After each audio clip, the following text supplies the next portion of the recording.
All right. Well, hey, team, Coaches Out for Change. It's Dee Corchin, and I am glad to be back with you this week.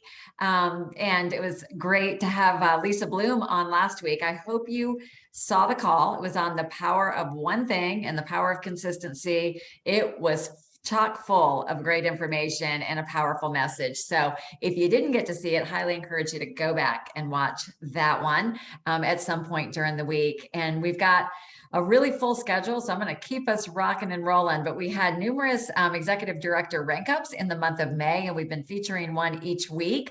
And so I want to introduce you guys to Jodi Stout.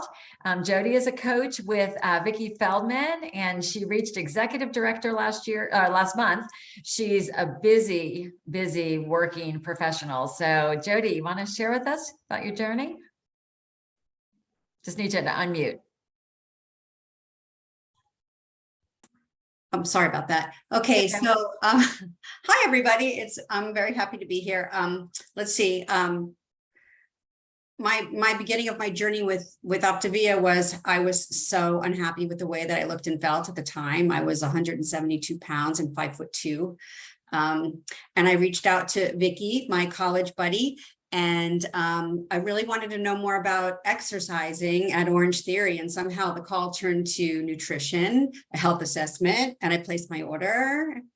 And my why was I just wanted to be able to put on my shoes without breaking into a sweat. I know that's not a big lofty goal, but that was really what it was. First time I lost 34 pounds, and then I went through a divorce, and I was eating emotionally, and I gained back 25, and Vicki was with me and discussed coaching with me so I could support myself. And I was like, nope. I thought I had to be perfect to coach. I thought I had to be at my goal weight. Fast forward 2 years from that, COVID-19 had me stuck at home and working remotely 2 feet from my refrigerator.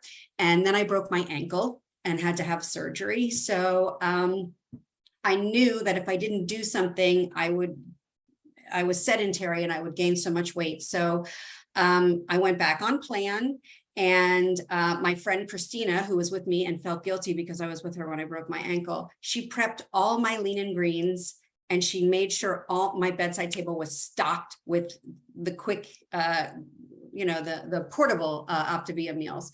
So after a month, I lost about 20 pounds, and she said she wanted to go on plan. So, but only if I was coaching her. And that's how I started coaching. I was the most reluctant coach. I didn't post. I didn't do anything. I just coached her and then got referrals. And so Dee and Vicki convinced me to post. And my rise was very slow, but it was steady. And then I reached executive director the hard way, coaching clients only. I have no coaches still. I have 23 active clients, and they were all referrals or friends. That's it. So once again, I had a call with Dee and Vicki, and they encouraged me again to post. So that is where I am right now. I did post. My fear was absolutely intense. I survived. And now I realize that I can't help anyone unless I share with them how wonderful this program is and how much it changed my life and what it did for me and how it changed my life also financially. So that's kind of where I am right now. And so I'm going to post. My mindset is people respond to posts, especially when they're heartfelt and genuine. And posting is key to my continued growth and success, and it holds me accountable and it lets me help others. And if you hadn't noticed, I do everything the hard way. Ask my mother, who, by the way, is now on plan.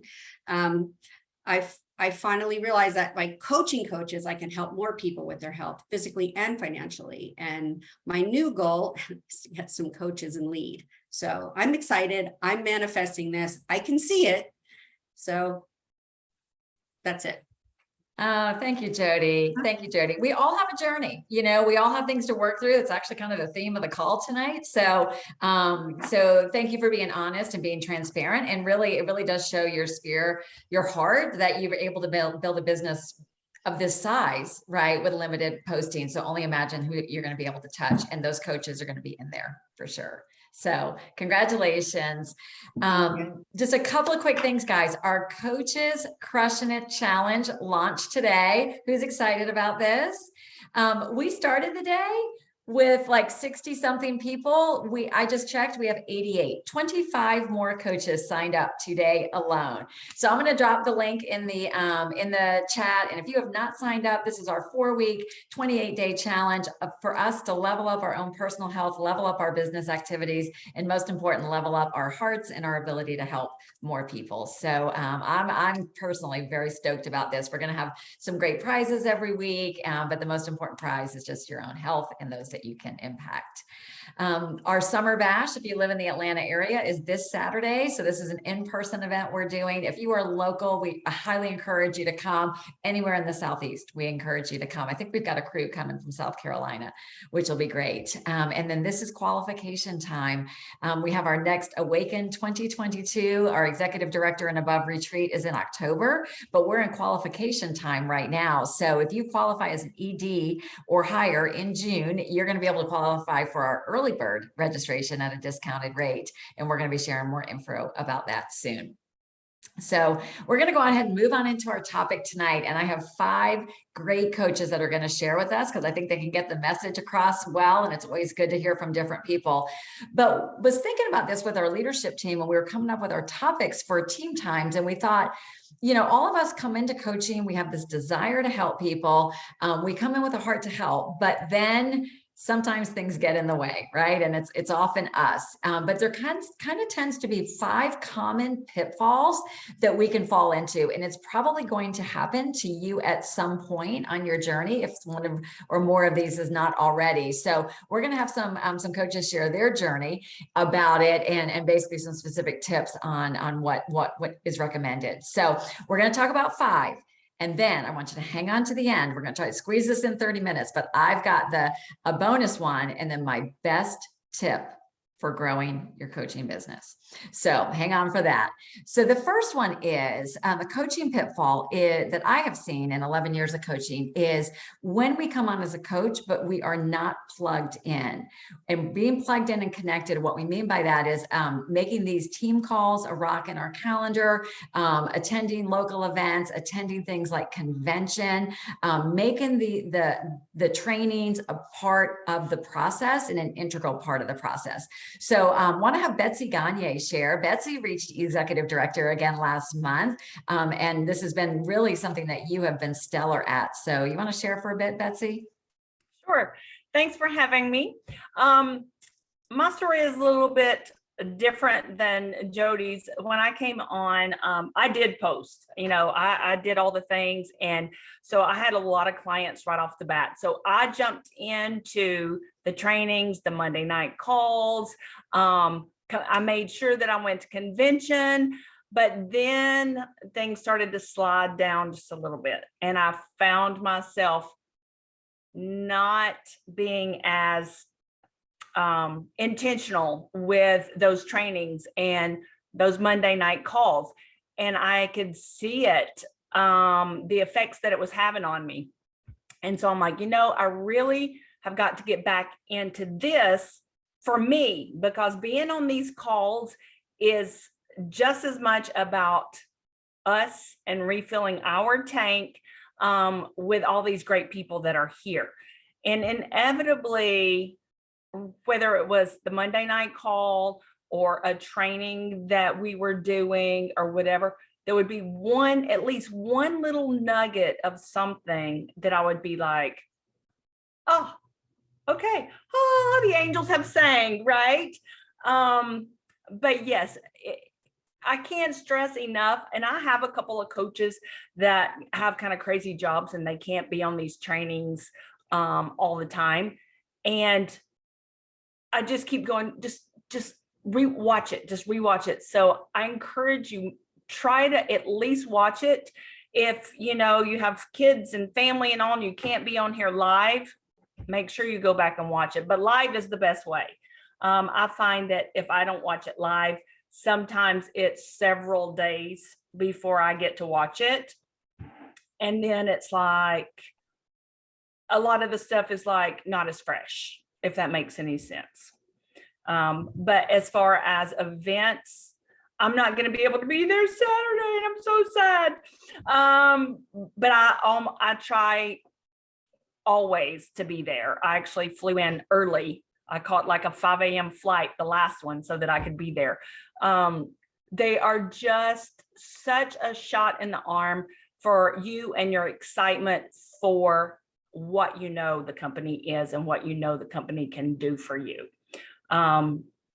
Because you'll get that, everybody gets to that little down spot in life, in business, in whatever, and you just need somebody to cheer you on and say, come on, it's good. We all have that. So for me, that's good to know that sometimes somebody else has already been through it, and to try to pick their brain. So I try to be here as much as I can.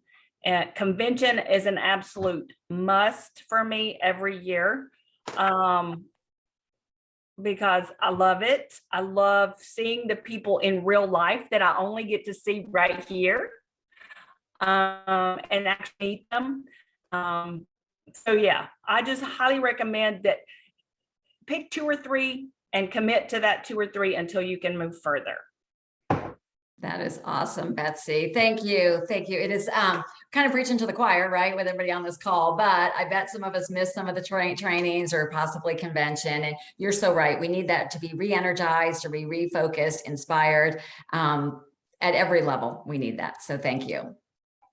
The second most common pitfall, so the first one is not being plugged in, integrated, or connected. The second one is trying to do it our own way, or possibly not leaning into mentorship. And this can very often happen early in the game as a coach, especially if we've been maybe successful at something else in our life. We kind of walk into this and think, I can do this, but it can really happen at any stage of coaching. So Lauren Youmans, I want you to share, because you've got a really great story around this.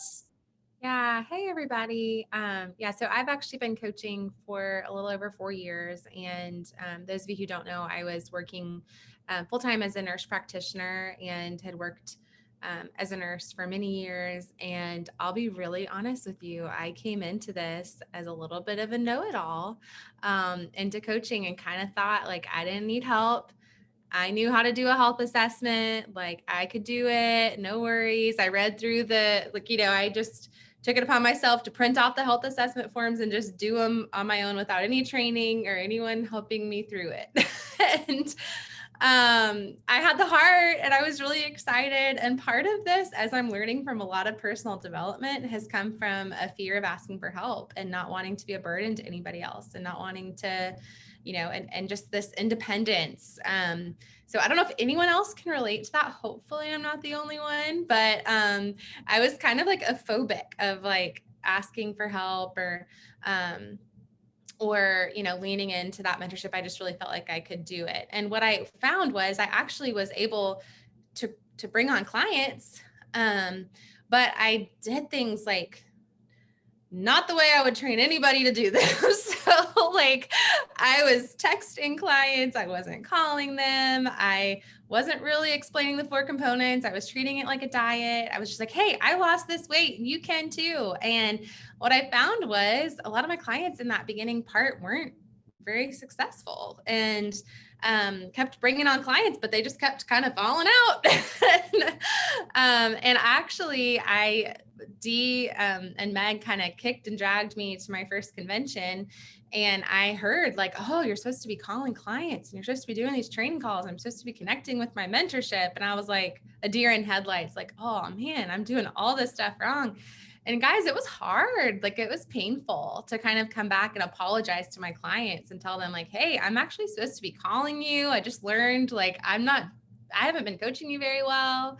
And so it was kind of like putting my foot in my mouth kind of a thing. And so great. Thankfully, my clients were really gracious. And so just want you to know too, like if there's something that you learn on a call or you learn, oh man, I guess I'm not doing this the right way. It's okay. Like just pick up, just change, just pivot and start doing it differently. If there's a way that you find out that maybe is more successful. But also don't, I think lean into your mentorship team. Thankfully, what happened was when I leaned into mentorship and I learned the right way to do things, my business took off. And when I leaned into coming to events and really plugging in, and now like I look forward to my times with Dee and with Meg and the times that I'm able to learn. And I just want to be a sponge and soak it all in. And trust me, I can. As Dee will tell you, like I can still have my independence and I can still sometimes be hard-headed, but I'm so grateful for mentorship. And I'm so grateful that we don't have to do this alone, you know, that we have people that we can learn from and we can learn from others' mistakes and not have to make the same ones. I wish I would have started, you know, off doing things the way that's really best serving our clients from the beginning. So anyways, just want to encourage you to just lean into your mentorship. They're here for you. And it's, you know, they want to help you. They're not too busy. They want to help you. Thank you, Lauren. I think you summed it up greatly when you said like, it probably would have saved you time, right? And if you would, but we learned was part of your journey. So thank you for being honest about that. All right. Third pitfall is, sorry, Jodi, not branding on social media as a health coach or sharing your story vulnerably, putting yourself out there. And I want to have Bonnie Gold Rosen speak to this. So Bonnie, you want to talk to us about it, why it's important and the difference it makes? Sure, absolutely. You know, when my coach first suggested that I do that, I was like, you know, clutch. And I would practice on my cell phone and I would record a video. And then if I didn't like it, I would do it again. And so I have since just jumped off the cliff, and I get very intentional about going deep within myself. What is my passion? What do I want my audience to hear so that they can get to know me better and they can trust me? Because there are a lot of people who, you know, over 3,000 friends, whether they're active or not, you know, they hear my story, they see my posts, but they need to connect with me personally. So when I do a live video, which I've been doing at least once a week, and notice it's on our coach is crushing it, 3 points. I think about where am I in my journey? You know, whether I have some nugget, something personal, something revealing, something vulnerable. Maybe I'm struggling. Maybe I'm crushing it. Wherever I am, allowing myself to step in and show up, and it's very exciting. It's very exciting. One of the key things is consistency. I'm learning that by doing that, I have people who keep coming to my page, liking or giving me comments, actually written comments. It gives me a chance to share myself and my own passion, being honest, being truthful. And the biggest learning that I think I've had from stepping into this, looking in the camera, in the phone,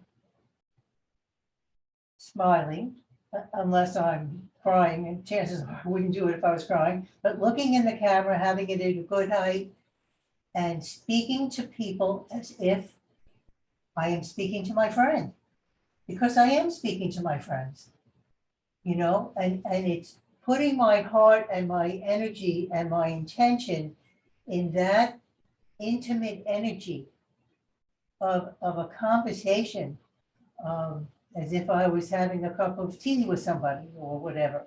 And that has taken away any stress or anxiety that I initially felt with doing a live, and has brought me to a place of, hey, what am I going to talk about today? You know, what's going on that will be of value? I do want these posts, these live videos to be of value and to stimulate my audience, whether they comment or not. So it's really a great opportunity, and it's really easy. Love that. Thank you, Bonnie.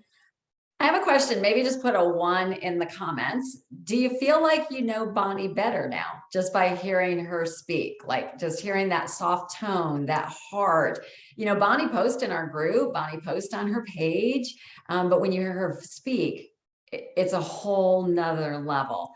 And some of us, you know, I mean, the message here really with social media is, you know, that we want to be out there, period, right? We want to be out there and vulnerable in our posts, but throwing in those live videos, you know, and doing it scared makes such a difference. I hope you see all those ones coming in, Bonnie. So thank you. Thank you for that. Awesome. Okay, we're going to move on for the sake of time. All right, number 4 is one of the common coaching pitfalls is letting life take over. Because the reality is you're going to get smacked up with some life at some point during this journey. You're going to go through something hard, personally, relationally, etc. And it can be easy because we don't have to be here to actually put what we love and adore with Optavia aside, and we stay tangled in the mess. And I want to have Connie Queen share with us on this topic. Thanks, Dee. Because this is kind of an understatement, because those of you that see me, there's a lot that goes on my life pretty much on a daily basis. And the answer to that question has been with Optavia. By mastering my thoughts and my emotions, I get to choose different actions that enable me to lead with my own health.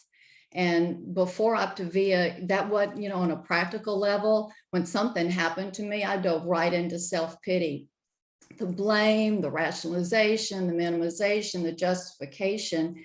And a good example of this happened to me just last weekend when I flew my 8-year-old granddaughter to summer camp.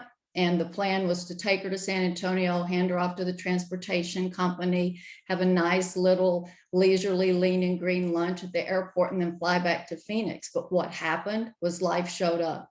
Flight delay, flight delay, flight delay, that turned into 16-hour round trip with a gate that was right next to my friend's Cinnabons. And, you know, that was like flashing red lights. And that's kind of like emergency, because the things that happen in my life are red light kind of things where it just is like the sirens are going off.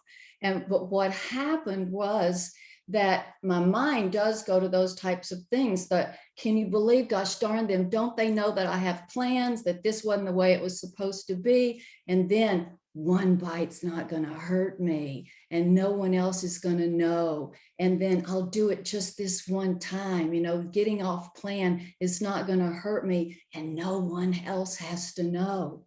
But thanks to Optavia, and by integrating the elements, you know what, and doing this on a daily basis, I was able to stop, challenge, and choose over and over and over again, because I have a system in place to lead with my own health no matter what, that works every time when I'm faced with a challenging situation, when I want to quit, when I want to blame, or I want to rationalize and justify this.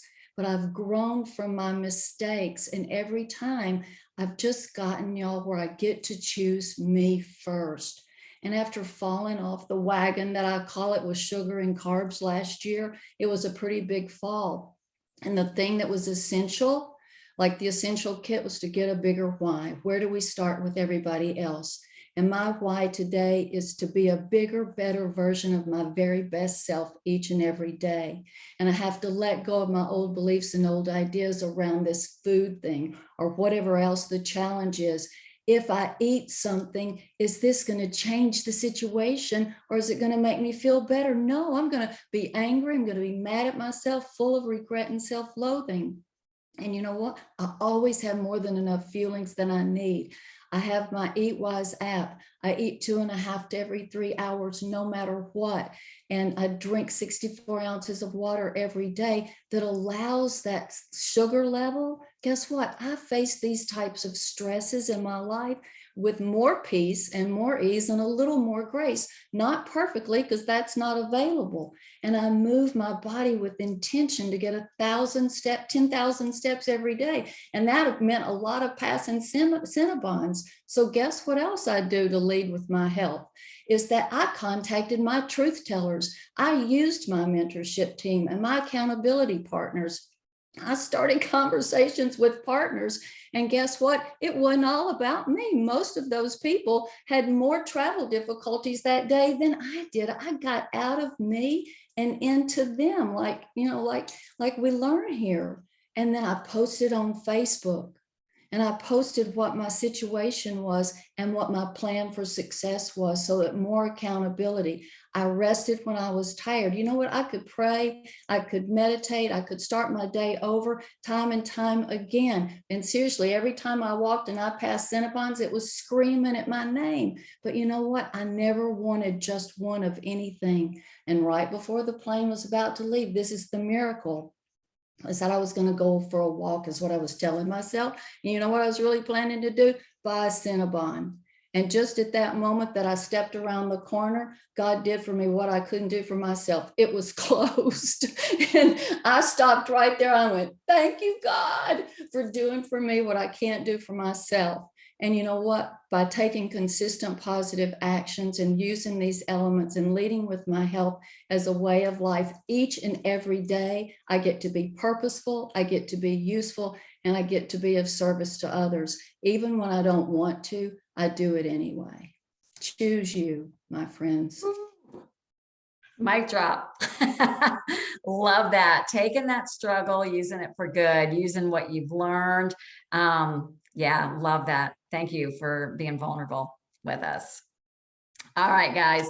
Number 5 is coming up, and then I got one more for you and my best tip. So the number 5 most common pitfall is not offering sponsoring soon enough or enough, or thinking your clients are different. So Sara Bond, we'd love you to come on for a minute. Hey, There she is. Hey, I almost forgot I had to unmute. Sorry. No worries. Great tips so far, you guys. This has been an amazing call. So yeah, I was very hesitant about offering coaching for a long time. And sometimes it's still awkward. It feels a little bit awkward. And so, you know, keeping coaching in mind, and offering the full trilogy and having that abundance mindset when we are coaching our clients is of the utmost importance. But really, yes, it can feel a little awkward. And so building a relationship with your clients and a rapport with your clients, I think, is key. So if we focus solely on client acquisition and then stop there, it can really stifle our business.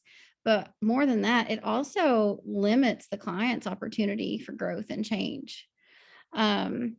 So, you know, while helping our clients with their health goals is amazing, taking the next step of offering that full package or that full trilogy of healthy mind, body, and finances really does lead to their long-term change in their lives, which is what I think everyone really wants. And then it results in growth in our business. So it's a win-win situation for everybody involved. So building a relationship with our clients is the key, I feel like, from the get-go. So getting them onto those weekly client check-in calls, trying to avoid texting as much as possible, I think is super important. And I have 4 tips for getting that accomplished, hopefully. I know there's always those clients that won't come to calls, but I feel like these 4 things have helped me quite a bit. So the first one is making a human connection on the health assessment. Don't skip that 90 seconds where you can talk about you and where you have come from and where you have been and the struggles that you have been through, because that is what is going to connect with them the most. Because more than likely, a lot of the things that you've been through, they've been through, and immediately their light bulb is turned on and they're like, oh, she gets it. I can talk to her. Okay. That builds comfort. The second thing is I ask them on the health assessment. First I tell them that learning to make themselves a priority in their own lives is vital to their success. And I ask them directly, are you willing to commit to a 5 to 10 minute check-in call with me weekly? And everybody says yes. But that is me setting up an expectation for them. Number 3 is I do, and some people may or may not want to do this, but I do a Zoom kickoff call. I feel like that the face-to-face connection that we make at the beginning of their journey is so important. It makes them feel so much more comfortable. They feel like they know you more. If they can see you and you're having a conversation and you are making sure and looking out for them that they're getting off to a really good start. I have found that that has helped people want to come to calls and client retention quite a bit since I've started doing that. And then the fourth and last thing is when their life gets messy and things happen with them, take a minute, make yourself a reminder, and take a second to send them a message, a voice text or just a text. And I'm not talking about the client call. I mean, other than that, aside from that, just to let them know that you're thinking of them. Because what does that do? I mean, that tells them that you care, and we do care. We wouldn't be in this business if we didn't care.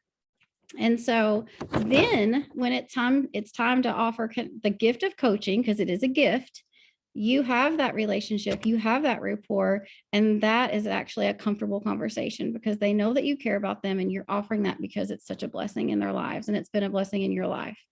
And in addition to that, you probably will have a really good idea already as to how coaching is going to benefit them. You know, everybody steps into it for one reason or another, or a multitude of reasons, but you'll kind of have an idea then, and that conversation is all the more comfortable.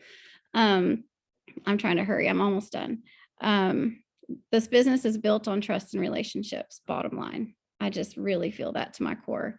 And so I go into these conversations with it in mind, and maybe this will help you.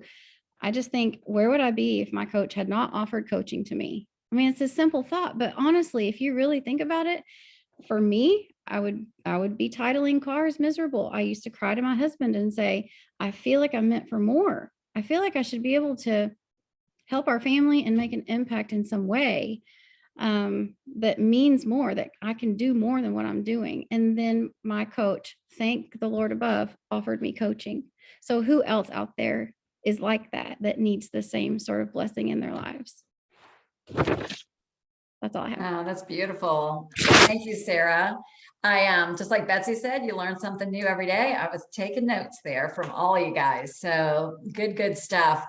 The last thing I want to share, and part of the reason I wanted to do this call, you guys, is I want you to remember we have this in our vault, okay? Because if you have a new coach coming on, I think that this could be a great thing to share for a new coach, or if you have a struggling coach, that you can share this, that maybe they can watch and hear from others how these things make a difference.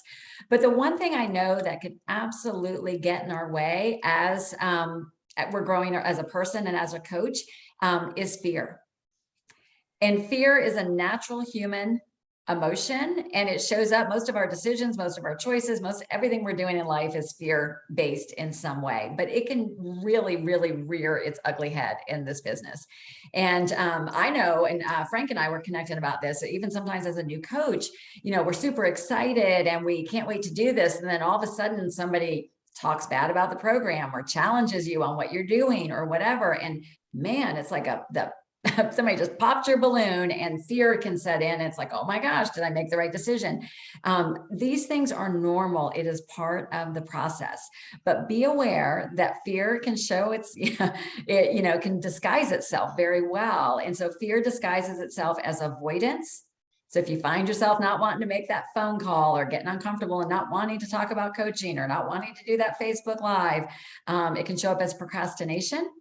I have to get ready to get ready. to do this, right? Got to get myself organized, whatever those stories are that we tell ourselves. Rationalization, indecision, perfectionism. And one that I think I want you to give a lot of thought to is fear can keep us from giving this coaching opportunity 100%, from giving it our best effort. Because what fear does, there's a little voice inside us that can say, well, if I don't set the bar here and I don't truly go for it, then I'm not really a failure if I don't get there because I didn't claim it. So I see some nodding heads. That is a sneaky little fear. That thing that fear does is it keeps us from achieving our best, right? Because if I don't really try, then I don't have to know. My best tip, you guys, my absolute best tip, I tell every new coach this, but when I really thought about this today, I thought this applies to everyone on this call, including myself, is I encourage you to allow yourself to be a beginner. To be a beginner from day one, when you become a health coach, you've never been a health coach before. So allow yourself to be a beginner, allow yourself to make mistakes, allow yourself to learn, to be curious, to be patient with yourself. When you become an executive director, you've never been an executive director before. You've never had this many clients before. When you have your first coach, you're a beginner. You haven't done this before. So every step of the game, whether you're a global director, I'm integrated presidential director, but my business has never looked like this before. I've never had a presidential director, numerous global directors. That's a whole new set of leadership skills. So I have to allow myself to be a beginner and say, you know what, I'm going to miss it sometimes, but that's okay, because that's how I'm going to learn and grow. So I really just encourage you. I hope this is helpful. I love the comments that I'm seeing about this call. Appreciate all of our speakers tonight. Thank you, Jodi, for opening us up with your inspiring story.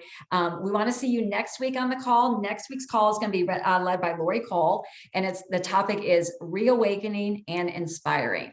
And this is for you, your coaches, and your clients. So thanks for being on. I'll post the recording for this, and we'll see you next time. Bye.